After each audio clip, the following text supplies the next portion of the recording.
morningnews.in, जो आपको रखे सबसे आगे। नमस्कार दोस्तों, हम लोग फिर एक बार लालू को लेकर शुरू हुआ राजनीति पर चर्चा करने के लिए आपके साथ उपस्थित हैं।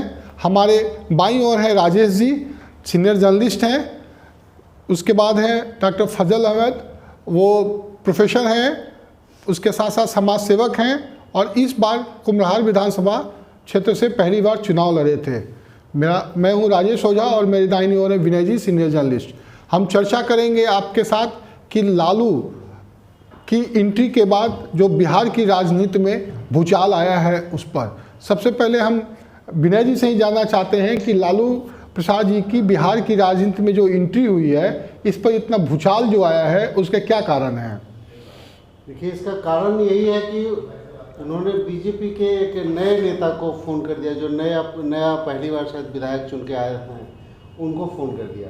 ऐसा नहीं है कि लालू प्रसाद ने फ़ोन इसके पहले किसी को नहीं किया होगा, या कोई भी कैदी कहीं से भी फ़ोन करते ही रहते हैं। हर बार जब जेलों में छापे पड़ते हैं तो मोबाइल फ़ोन मिलता ही है। इसलिए मोबाइल से फ़ोन करना बड़ी बात नहीं है। बड़ी बात हो गई कि उन्होंने एक नए नेता को फ़ोन किया, जिनको ये पता नहीं था कि इस सिचुएशन को कैसे हैंडल किया जाए। उन्होंने अपने सीनियर नेता को बताया और उसके बाद एक इशू बन गया कि जेल से कैसे फ़ोन किया गया।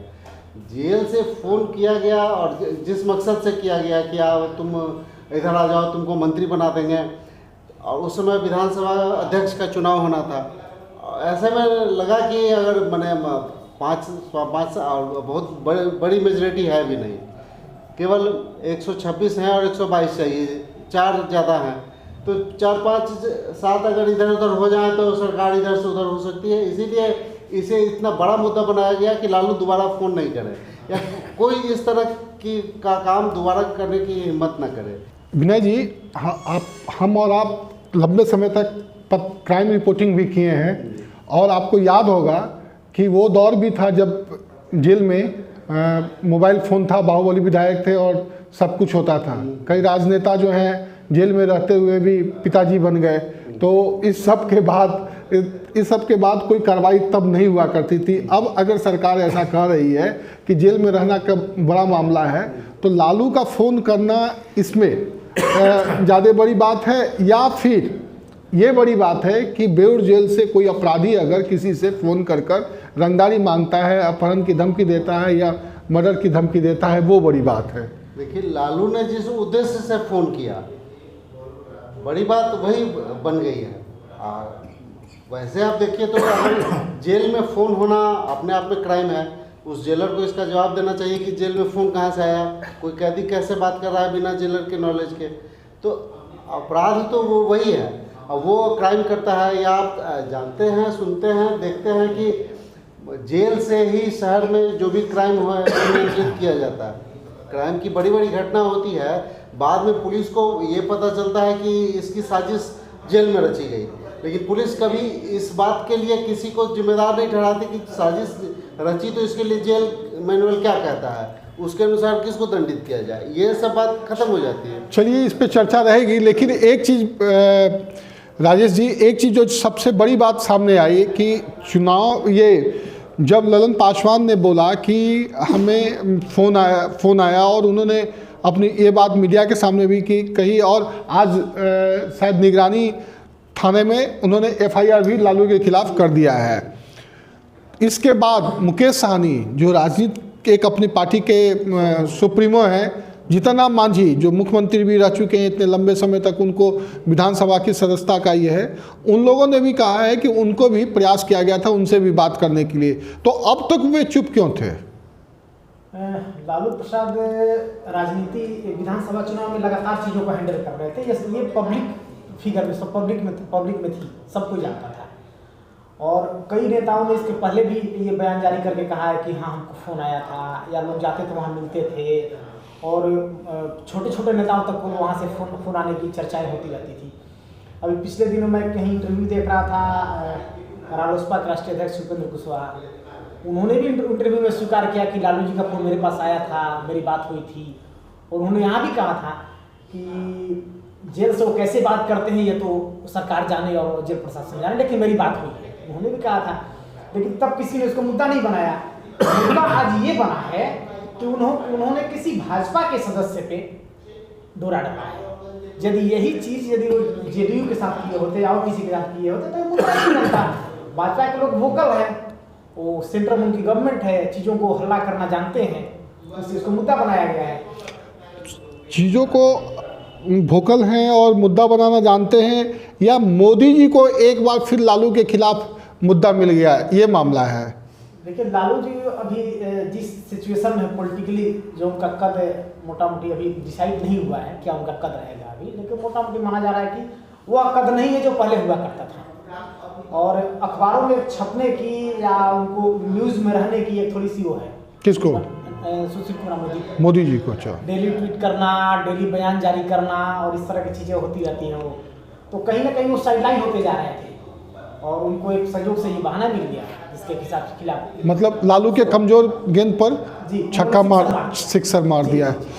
फजल साहब, आप ये बताइए कि राजनेताओं के ऊपर माने जेल में जाने के बाद इस तरह का आरोप लगना, माने क्या वो राजनेता होने का मतलब ये तो कहीं नहीं होता कि हमको कानून से ऊपर उठ गए, हमें कानून का ये कोई सिस्टम नहीं मानना है, हम जो चाहेंगे वो करेंगे?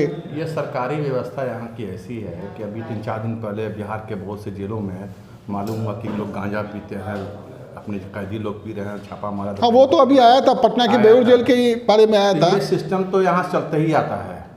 अब लालू जी के फ़ोन के बारे में ये कहना मुश्किल है कि वो पासवान जी सुशील मोदी के घर पे थे, उसी वक्त फ़ोन किए, ये कैसे पॉसिबल हो सकता है? वो किए होंगे। हमेशा कैदियों का रिपोर्ट आता रहता है कि फला वार्ड में इतना मोबाइल मिला, वहाँ से वो फिरौती मांगने का डिमांड किया, ये तो होता रहता है यहाँ तो। लेकिन आप इसको किस रूप में देखते हैं? अगर लालू प्रसाद यादव ने जेल में रहते हुए फ़ोन किया है तो ये कितना उचित है? नहीं, ये तो उचित नहीं है जेल में रहते हुए फ़ोन करना। जेल में रहते हुए किसी भी व्यक्ति को तो कानून के हिसाब से गलत है। लालू प्रसाद ने कहा कि मुझे, सभी लोगों का यह मानना है कि लालू प्रसाद ने जो किया, अगर उन्होंने किया है तो, क्योंकि उस वायरल वीडियो का और ऑडियो का हम लोग पुष्टि नहीं कर रहे हैं, अगर ऐसा है, सच है, तो वो आरोपी हैं। लेकिन मुद्दा यह है कि जो लोग को पहले सूचना आई या जिन लोगों को पहले लालू प्रसाद फ़ोन करते रहे, क्या वो खामोश क्यों हैं? विनय जी, उनकी खामोशी का क्या आप किस रूप में देख रहे हैं? देखिए, मुझे लगता है कि वो लोग थोड़ा सा माने पचाने के आदी हैं। अच्छा, मैंने पहले भी इस तरह के षड्यंत्र में। हाँ, वो लोग पचाने के आदी हैं, उन लोग अपना डील भी कर रहे हों। कौन जानता है कि मांझी से बात हुई तो मांझी ने ये तो बताया कि मुझे भी फ़ोन किया था। उन्होंने, मांझी ने क्या जवाब दिया ये तो नहीं बता रहे, उनकी क्या डील हुई, वो पचा गए। वो अभी केवल इतना कह रहे हैं कि हाँ, मुझे भी फ़ोन किया था। ये जो ललन पासवान जिनकी बात हो रही है, जिनके कहने पे FIR ये सब भी हुआ है, तो आप इसको भी समझिए कि नया लड़का है, नए विधायक हैं, पहली बार चुन के आए हैं, इनको पता नहीं। ये लालू प्रसाद का फ़ोन आया तो ये इसी में हड़बड़ा गया कि इतना बड़ा नेता हमको फ़ोन कर रहा है।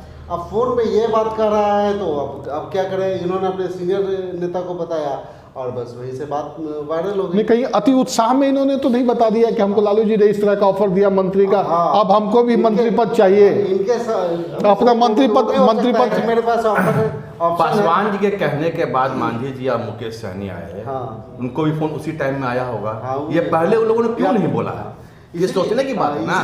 पासवान जी तो नया लड़का हो बेचारा, वो नई बार जीत के आया हाउस में। वो देखिए, इसमें मेरा मानना है कि मांझी जी माहिर खिलाड़ी हैं। वो जैसे रामविलास पासवान को मौसम वैज्ञानिक कहा जाता है इस राजनीति में, उस तरह से मांझी जी का भी ऐसा नहीं है कि सिर्फ इन्हीं के साथ है।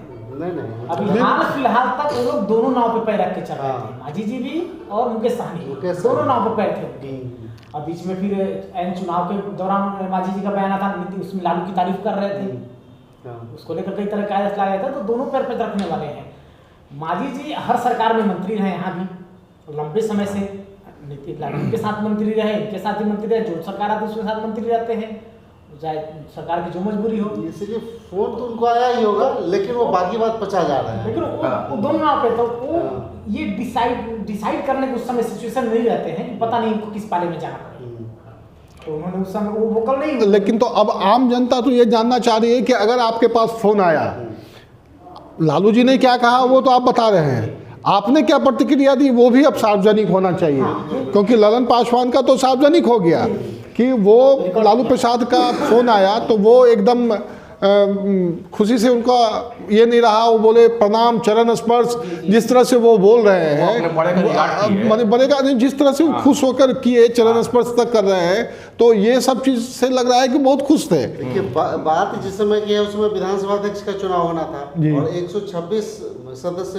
हैं उनके पास जिससे वो जीते हैं।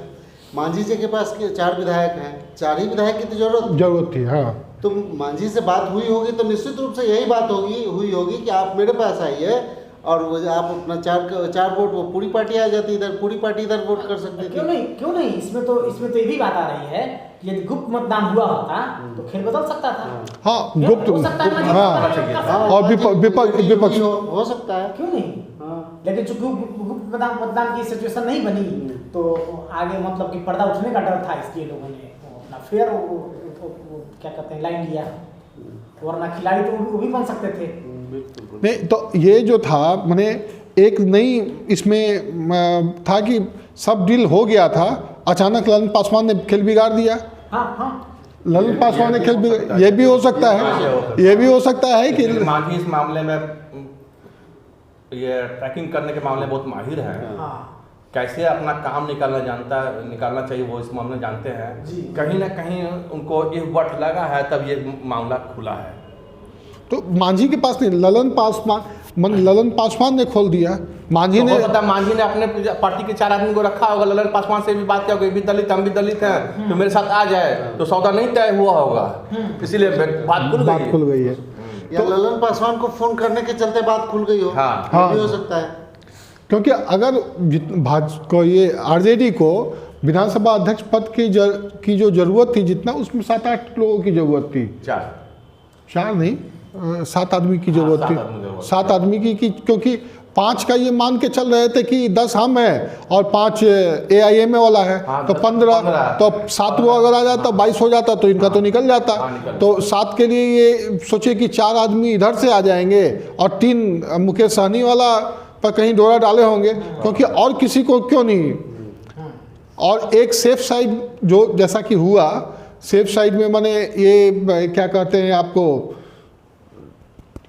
अरे AIMA का 4 ही आदमी दिया, 1 आदमी ने रिफ्यूज़ किया है। हो सकता है उस समय भी लालू को ये चीज़ का आभास रहा हो कि लालू प्रसाद को कि हमको 4 ही मिल रहा है, तो जो एक घट रहा था उसको लेकर पासवान जी को फोन किया, उसको माने लालू पूरा खेल सेट हो गया था।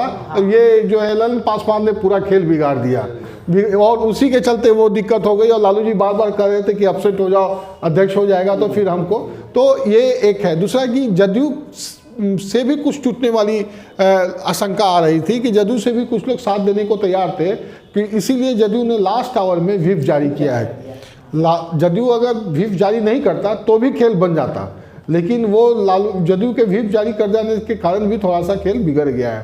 तो इतना तो पक्का है कि राजनीति का जो अभी खेल चल रहा है इसमें कहीं ना कहीं माने सरकार बहुत टिकाऊ नज़र नहीं आ रही है, बहुत संकीर्ण बहुमत है, बहुत संकीर्ण। एक बात मेरा जो एक्सपीरियंस है या मेरा जो IQ कहता है कि बंगाल इलेक्शन के बाद ये सरकार नहीं रहेगी। बंगाल इलेक्शन के बाद सरकार नहीं रहेगी? कैसे मन, इसके पीछे आपका क्या तर्क है भाई? इसके पीछे तर्क यह है कि नीतीश जी थोड़ा सा सेंटिमेंटल आदमी है, वो उनके ऊपर इतना बीजेपी का प्रेशर पड़ेगा, इतना प्रेशर पड़ेगा कि मेरा मुख्यमंत्री बनाओ, उस पर रिएक्शन शुरू होगा, सरकार टूटेगी। खैर नीतीश कुमार तो अनकंफर्टेबल फील कर ही रहे हैं। अभी जो सरकार के साथ उनके जो सहयोगी मिले हैं उसमें बहुत वो अपने आप को कंफर्टेबल नहीं फील कर रहे हैं, क्योंकि वो जिस मिजाज के आदमी हैं उस मिजाज के अनुसार उनका काम हो नहीं रहा है। तो नीतीश कुमार कम बोलने वाले आदमी हैं और काम पर ध्यान देने वाले आदमी हैं। आज आप देख लीजिए बिहार के सड़कों की हालत, फजल साहब विकास को उस मापदंड से, अगर आप सड़क और ये बिजली नहीं है, आपको आधार आज भी रोजगार नहीं मिल रहा है। आज आप देखिए पूरे विधानसभा चुनाव में हम लोग पहले भी चर्चा करते रहे हैं, आप नहीं थे उसमें, विनय जी और राजेश जी के साथ, कि अगर विधानसभा चुनाव था तो तेजस्वी को जो समर्थन मिल रहा था वो रोजी रोजगार के ही नाम पर युवा और सब वर्ग का मिल रहा था, और इस बात को वो तेजस्वी जान रहा था। इसके चलते क्या हुआ कि वो कभी भी जाति का मुद्दा नहीं उठाया, आरक्षण का मुद्दा नहीं उठाया ना। पूरे चुनाव में, जबकि आरजेडी का मतलब जाति और ये सब का कार्ड खेलना होता था, उसने कभी नहीं खेला। आरजेडी का मुद्दा अच्छा था, वो रोजगार रोजी रोजगार और इस सब खेत खलियान की बात उठाकर वो करता रहा। आखिरी दौर में प्रधानमंत्री यदि उस तरह से अपने पुराने रॉ में नहीं उतरे होते और सीमांचल की सीटें वो नहीं खींच पाते अपने पक्ष में, तो पक्का हाँ, ये तो था ही कि पहले दौर का जो प्रधानमंत्री का पहला भाषण जो था, पहला जो विजिट था, उसमें तो कोई करामत हो नहीं पाया। उसमें सर्वे अभी उसमें आया था, उसका एनालिसिस आया था इंडियन एक्सप्रेस में, उसमें दिखाया गया कि पूर्वांचल में एनडीए 71% वोट लेके आती है। एनडीए को 71% वोट मिलते हैं सीधा एकदम, जबकि वही फर्स्ट फेज या सेकंड फेज का जो चुनाव हुए थे उनमें 50% से नीचे रहते हैं, 42 से 40% है वो वहाँ पे। लेकिन सीमा थर्ड वाले में सीधे 71% पे आप आ जाते हैं, कहीं ना कहीं नरेंद्र मोदी जो आ जाते हैं, जिसके चलते वो चीजें। थर्ड में सीमांचल और कोसी वही सब इलाका था, मिथिलांचल, पूर्णिया, किशनगंज, कटिहार सब था वो। कहीं इसमें ये तो आपको नजर नहीं आ रहा है कि ललन पासवान को इसका अवार्ड भाजपा देगी, कहीं मंत्री उनको भी बना दे? नहीं, ऐसा कुछ अवार्ड मतलब नहीं मिलने जा रहा है, क्योंकि वो मिला कर वो भी मोहरा ही बने दिख रहे हैं। नहीं, हमको तो ऐसा लग रहा है कि कहीं ना कहीं भाजपा उनको ये अवार्ड दे कि मंत्री पद, पता नहीं क्यों ऐसा। पहली बार विधायक हैं तो कम ही चांस है कि मंत्री बने। किसी बोर्ड के अध्यक्ष तो बना ही सकती है ना। बाकी तो कुछ भी किया जा सकता है, सरकार है, कुछ भी बना सकती है। दोस्तों, अभी हम चर्चा कर रहे थे सुशील मोदी के सुशील मोदी की ओर से जारी किया गया वायरल ऑडियो की, जिसमें कि एक बात साफ साफ है कि राजनीति के धुरंधर क्यों इस पूरे मामले में चुप हैं, उनसे क्या डील हुई, क्या सरकार गिर रही थी और ललन पासवान ने उसको बचा लिया या फिर कुछ और? इसका जवाब तो जीतनराम मांझी मुकेश सहनी को देना ही चाहिए कि जब अगर लालू प्रसाद का फ़ोन उनके पास आया था तो वो कि क्या बात हुई और क्या बात करना चाहते थे और आपकी क्या प्रतिक्रिया थी, आपने इस बात को पहले क्यों नहीं कहा? बहरहाल इस मामले पर ललन पासवान की ओर से पटना के निगरानी थाना में केस हो गया है, लेकिन अभी भी इस बात से इनकार नहीं किया जा सकता कि सरकार स्थिर है, कभी भी कुछ भी हो सकता है। अब अभी तक के लिए इतना ही, फिर हम मिलेंगे आपके साथ नए मुद्दे पर, तब तक के लिए हम लोग को दे इजाज़त। नमस्कार। goodmorningnews.in, जो आपको रखे सबसे आगे।